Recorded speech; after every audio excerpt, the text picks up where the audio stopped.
Hey, bonjour à tous et à toutes, j'espère que vous allez tous bien. Je vous souhaite alors la bienvenue dans cette toute nouvelle vidéo. Alors aujourd'hui, nous continuons la suite de Mystery of the Murderous Dreams. Alors dans l'épisode précédent, après que Jérémy ait regardé la photo du garçon qui avait été assassiné la nuit dernière, il se rend très bien vite compte que c'était le garçon qui était dans son cauchemar et qui avait été empaillé. Alors il se rend aussi très bien compte que ce qu'il avait fait, ce n'était pas un rêve, mais c'était carrément la réalité. Et donc du coup, tout ça était lié avec la malédiction du manoir Ishika.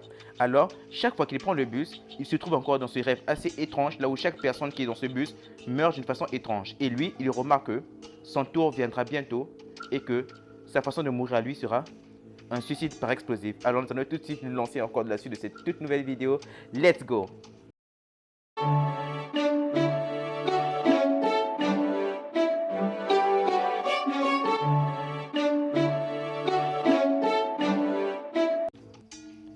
Alors que je regarde, horrifié le destin qui m'attend, la voix annonçant l'arrêt résonne à nouveau dans le bus.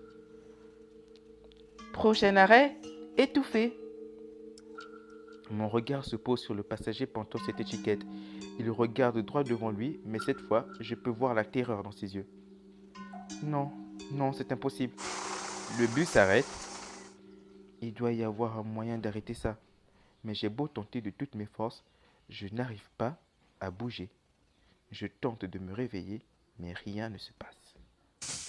Je suis piégé ici à regarder le garçon condamné alors que les portes du bus s'ouvrent. Pourquoi il a un sac? Cette fois, le lapin porte un gros sac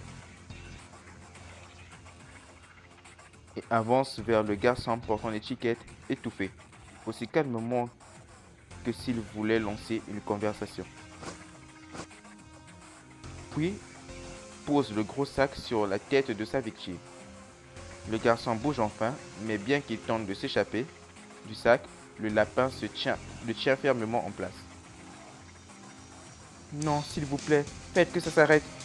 Alors que les gestes du garçon commencent à s'affaiblir et qu'un tremblement traverse son corps, je ne peux plus supporter la situation.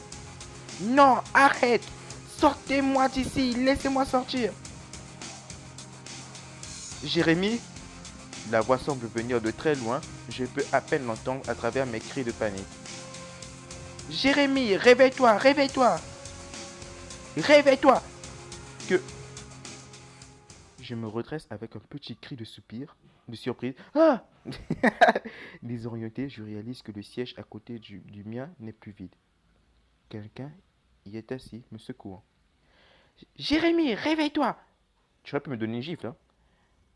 Je suis réveillé. Je suis réveillé à présent. Tu as rêvé de personnes en train de mourir, pas vrai? Ouais. Je le savais. Elle baisse la tête. La malédiction d'Ishika est de retour. Comment es-tu arrivé ici, au fait? Je devrais prendre le bus aujourd'hui au lieu de rentrer avec mes sœurs. J'étais à l'arrière, mais quand je t'ai entendu crier dans ton sommeil, j'ai changé de siège. Chiharu est venu juste pour me réveiller. C'est trop gentil de sa part, surtout après que je l'ai oublié. Je suis encore tremblant suite à ce cauchemar. Si elle ne m'avait pas réveillé, j'en ai des frissons rien qu'en y pensant. Chiharu semble perturbée elle aussi. Elle n'arrête pas de me regarder avec un air inquiet. Merci de m'avoir réveillé. Oui, j'aimerais. Elle secoue la tête, puis glisse sa main dans la mienne. Elle la serre rapidement et lâche un lance-pierre. Ses doigts sont chauds et doux autour des miens. Chiharu me tient la main. Que devrais-je faire? Bah, moi, c'est avec Chiharu que je vais finir, hein. Je veux rien entendre dans les commentaires. Jérémy, non, sors avec Shina. Non, non, non. Moi, je vais continuer de tenir la main. Je lui serre la main en retour. J'ai perdu des diamants, mais ça en valait la peine. Les gens vont me détester après ça. Hein. Je suis content que tu sois là. Moi aussi. Elle baisse les yeux vers nos doigts entrelacés. T'avoir ici est un réconfort, aussi étrange que ça puisse paraître. Ah, meuf, faut pas dire des phrases comme ça. Cette phrase, elle est magique. Non, mais oh. Ah, l'amour, c'est beau, mais ça peut être dur.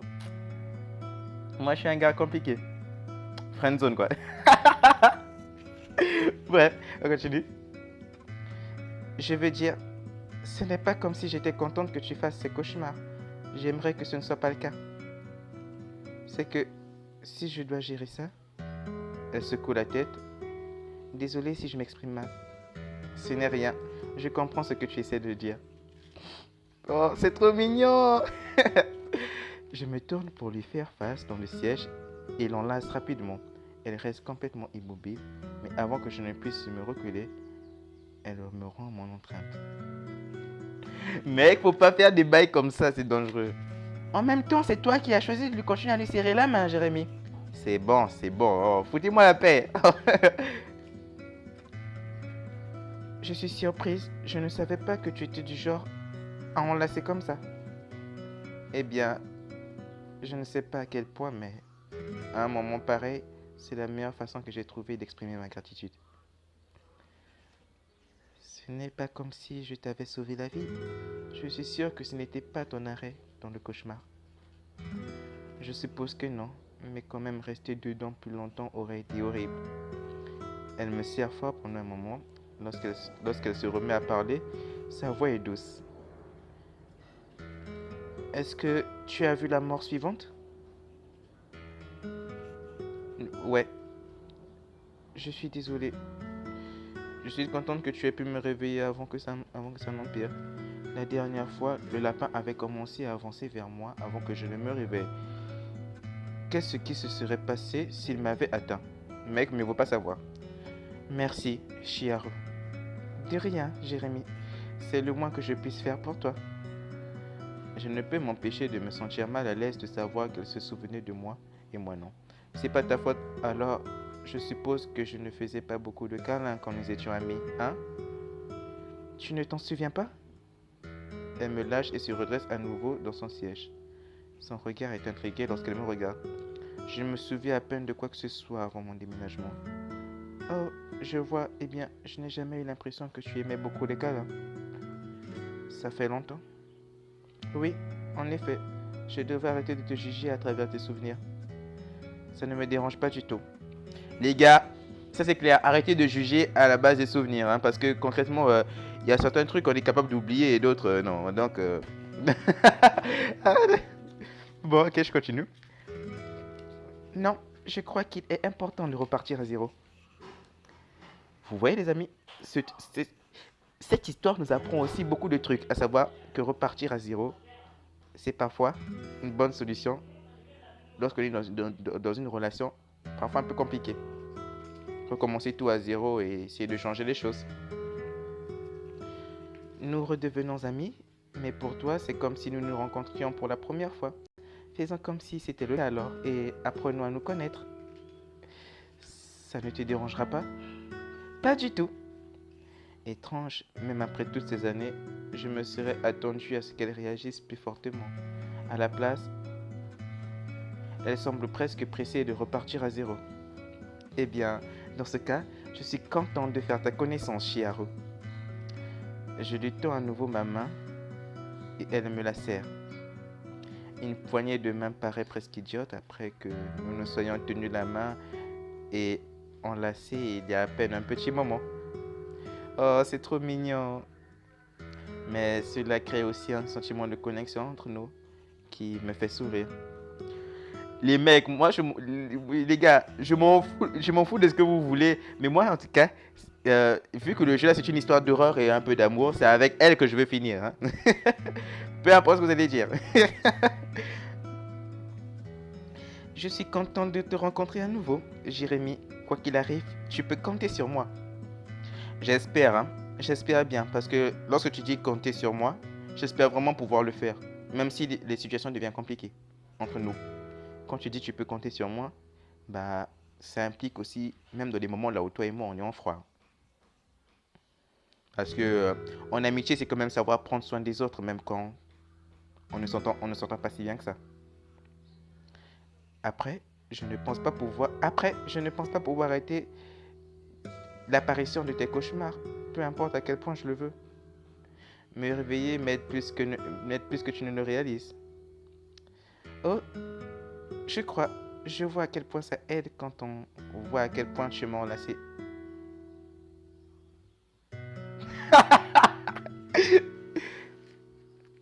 Merci encore pour ça. Je ne sais pas ce qui va se passer, mais je sais que je ne suis pas seul. Nous restons assis ensemble dans le bus et un sentiment de paix m'envahit. C'est un immense contraste avec la terreur que j'ai ressentie dans mon cauchemar. Chiharu et moi étions amis avant, il y a longtemps, et à présent, le destin nous a réunis à nouveau. Même si nous repartons de zéro, je me souviens mieux. Je me souviens. Non, ah putain, j'ai vraiment du mal à lire. Jérémy, tu sais pas lire du tout. Je me sens mieux avec elle à mes côtés. Alors, qu'est-ce que tu peux me dire à propos de cette malédiction? Alors, voyons ça. Par où commencer? Alors qu'elle commence à parler, le bus s'arrête et Chiharu regarde par la fenêtre en soupirant. C'est mon arrêt, je vais devoir descendre. Mais mes sœurs devraient sûrement être là pour ça de toute façon. Demain après les cours, je t'expliquerai tout à propos de la malédiction de Jijika. D'accord? D'accord. Malgré ma réticence à arrêter la conversation ici, je ne peux pas y faire grand-chose. Chiharu descend du bus et je me retrouve à nouveau seul. Mec, si tu te rendors, je te colle une baffe. Tu vas rien comprendre à la vie, mec. Tu vas pas comprendre comment tu vas voir. Mon poing va traverser l'écran. Je me recule dans mon siège, décidé à ne pas m'endormir pendant le reste du trajet de retour. Lorsque j'arrive à la maison, mes grands-parents sont en train de regarder les infos. Ils doivent avoir entendu parler de Koga. Oh, Jérémy, c'est terrible ce qui se passe de nos jours, n'est-ce pas? Ouais. Les choses sont généralement très calmes par ici, mais à présent, 2 personnes sont mortes et dire que c'était des jeunes en plus. Comment ça, 2 personnes? Ça doit être lié. Il doit y avoir un fou qui s'attaque aux adolescents. C'est pas un fou, mais un lapin. Mon estomac se serre. Alors, il y a une autre victime? J'en ai peur. Je les rejoins devant la télévision. Le journaliste explique qu'un lycéen d'une ville voisine a été retrouvé mort. La cause du décès était l'asphyxie et il tente de déterminer s'il s'agit d'un homicide. Étouffé. Il montre la photo de la victime à l'écran. Comme je m'y attendais, c'est le garçon du bus. Qu'est-ce que je vais faire? Ne t'en fais pas, je suis sûr qu'ils attraperont le responsable. Non, c'est pas ça, tu comprends pas? Voilà. Concrètement, les amis, lorsque vous êtes confrontés à des situations comme ça, essayez d'en parler au maximum de personnes possible, hein. Même si ils ne vous le croient pas, essayez quand même d'en parler parce que ça peut être vraiment dramatique si vous cachez tout pour vous, en fait. Donc moi, potentiellement, je vais parler, hein. Je vais dire, ce n'est pas une personne, c'est une malédiction. Ils échangent un regard, puis me regardent. Pardon? Quoi? Ce n'est pas le travail d'un meurtrier classique. Ces garçons ont été tués dans leur rêve, puis sont morts dans la réalité. Allons, Jérémy, je te pensais trop malin pour croire ce genre de bêtises. Laisse-le, mon chéri. C'est probablement sa façon de gérer la situation. Je vous déteste. Je vous déteste. Mais peu importe, les amis, essayez quand même d'en parler. Même si ça peut être compliqué, même si vous ne me croyez pas, essayez quand même d'en parler parce que ce genre de situation, c'est vraiment très grave. J'aurais dû me douter qu'il ne me croirait pas. Je suppose que tout le monde n'est pas au courant de la malédiction d'Ishika. Je ne leur dis pas que je devrais probablement être l'une des victimes. Même s'ils me croyaient, cela ne ferait que les perturber. Nous devons trouver un moyen de rompre cette malédiction, avant que ce ne soit ton tour, mon petit garçon. À nouveau, lorsque la nuit arrive et que je me prépare à aller au lit, je me demande si je me retrouverai dans ce bus. Chiharu n'est pas là pour me réveiller cette fois. Est-ce que mes grands-parents entreraient s'ils m'entendaient crier? Qu'est-ce que je leur dirais? Bien que je sois tenté de rester éveillé, je vais devoir dormir à un moment ou à un autre. Il vaut mieux que ce soit maintenant qu'à l'école. Je finis par fermer les yeux. C'est le matin. Foutue horloge. Je regarde l'horloge pour m'en assurer, puis me rassois.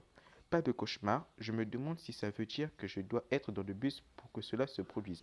Dans ce cas, mec, ne rentre pas dans le bus. C'est aussi simple que ça. Déjà, moi-même, je sais que j'ai fait un rêve dans le bus bizarre qu'on a tué quelqu'un. Tu crois que je vais encore rentrer? Non, ça marche pas. Ça me paraît trop facile, mais je n'ai rien à perdre. Aujourd'hui, je marcherai pour aller à l'école plutôt que de prendre le bus. Excellente résolution. Oh, c'est magnifique. Je pars un peu plus tôt que d'habitude pour aller à l'école. C'est une longue route à pied. Je ne dis pas à mes grands-parents ce que je prévois de faire. Ils s'inquiè- ils s'in- ils s'inquiéteraient, ils s'inquiéteraient s'ils savaient que je vais à l'école à pied avec un tueur potentiel en liberté. Ils ignorent que je fais ça pour tenter d'éviter le tueur. Je traverse la ville afin de ne pas avoir à passer devant le manoir au loin et arrive au bâtiment scolaire sans que quoi que ce soit ne soit arrivé. Salut Jérémy! Elle me fait signe alors que j'avance vers elle. Ton deuil est vite passé, hein, dis donc. Elle semble aller mieux qu'hier. C'est une bonne chose. Je trouve aussi. Est-ce que tu m'attendais? Ouais, j'ai un message pour toi. Chiharu veut que nous nous retrouvions tous dans la bibliothèque après les cours afin de nous parler de quelque chose d'important. Merci de me donner l'information, mais tu n'étais pas obligé de m'attendre, tu sais. Tu aurais pu me dire ça en classe. Oh, je me suis juste dit qu'il serait plus agréable de t'en parler quand nous étions juste tous les deux. Ah, Seigneur, hé, friendzoné. C'est dur, hein, c'est dur. Elle baisse la tête et s'éclaircit la gorge. Quoi qu'il en soit, donc nous nous retrouvons après les cours. Ça risque de vouloir dire que tu vas rater le bus pour entrer, donc j'espère que ça ne te dérange pas. Je prévoyais déjà de rater le bus de toute façon.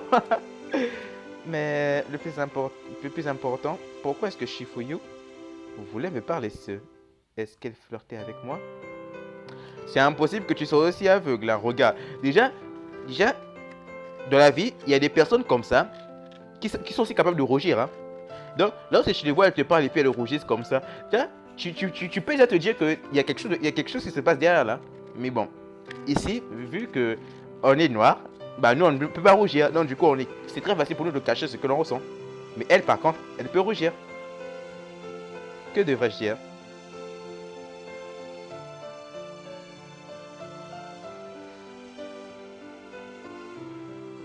J'ai posté le diamant. Je viendrai si ça ne prend pas trop longtemps. Oh, je suis sûr que ça ne sera pas le cas. Chiharu ne s'inquiétait que pour le fait de rater le bus. Très bien, je n'allais pas prendre le bus de toute façon. Ah bon? Non, je prévoyais de rentrer à pied. C'est toujours amusant. Ouais, je suis sûr que Chiharu serait heureuse de savoir que tu pourras venir. Allez, viens, nous devrions aller en cours. La classe est toujours calme, mais l'atmosphère est un peu meilleure qu'hier. Quelques personnes chuchotent à propos de la mort de l'autre garçon. Je me demande qui sera la troisième victime. Je fais de mon mieux pour faire attention en cours. Je me surprends à regarder l'horloge attendant que la journée se termine afin que je puisse aller retrouver Chiharu. Quoi que Chiharu sache à propos de la malédiction d'Ishika, j'espère que ça suffira à nous sauver. Après notre dernier cours, Shifuyu et moi allons ensemble à la bibliothèque pendant que Shinatsu passe chercher quelque chose à son casier. À l'intérieur, Chiharu est déjà en train d'attendre.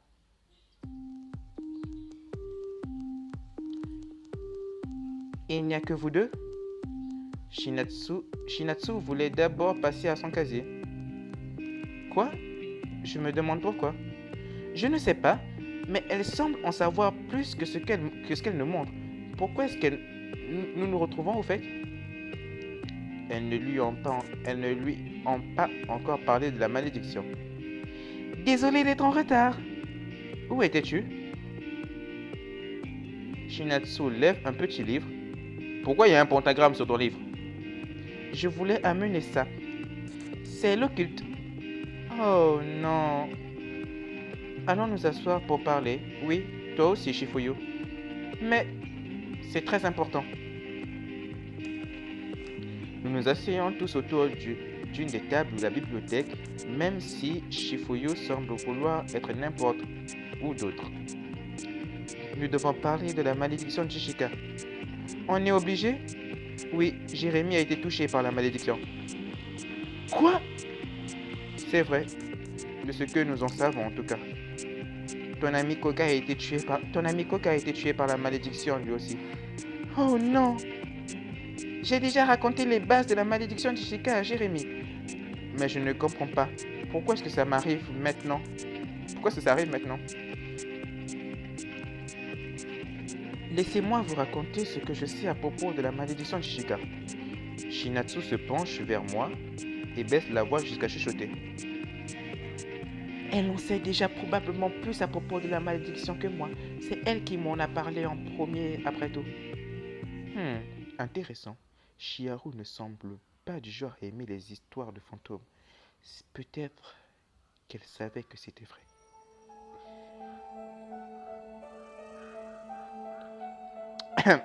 J'ai la gorge un peu sèche.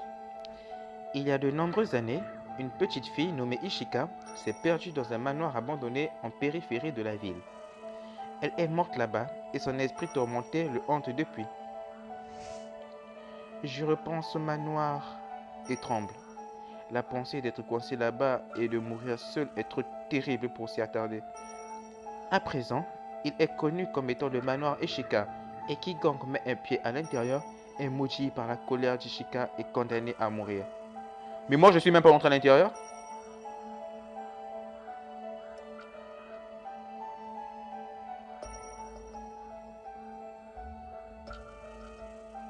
Mais moi, je ne suis jamais allé dans le manoir. Tu en es sûr? Tu nous as oubliés, non?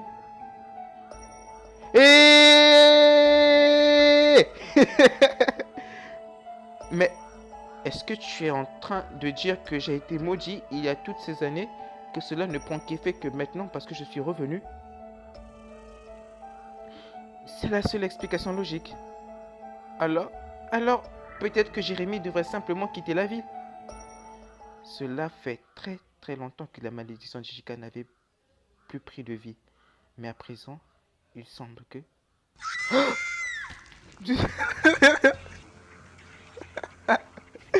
Putain, j'ai eu peur. Mais, non, arrêtez ça. C'est juste un jeu d'écrit, je peux pas avoir peur. Oh non.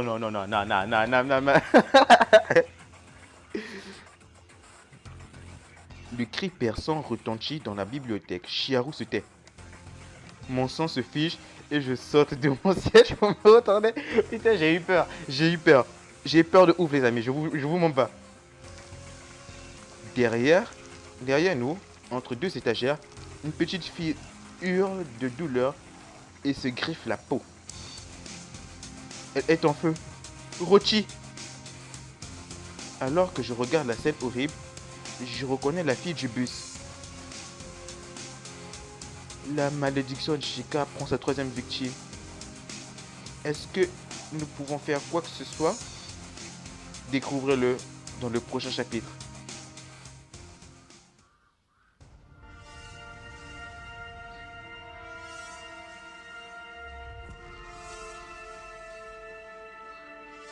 Ah, je suis choqué. Bon les amis, j'espère en tout cas que vous avez apprécié la suite de Mystery of the Murderous Dream. Si c'est le cas, n'hésitez pas à me le faire savoir en laissant un maximum de pouces bleus, à me dire ce que vous en pensez dans les commentaires comme d'habitude. Quant à nous, on se retrouve demain pour la suite de ce jeu. C'était Jérémy Cortez pour vous. Allez, ciao!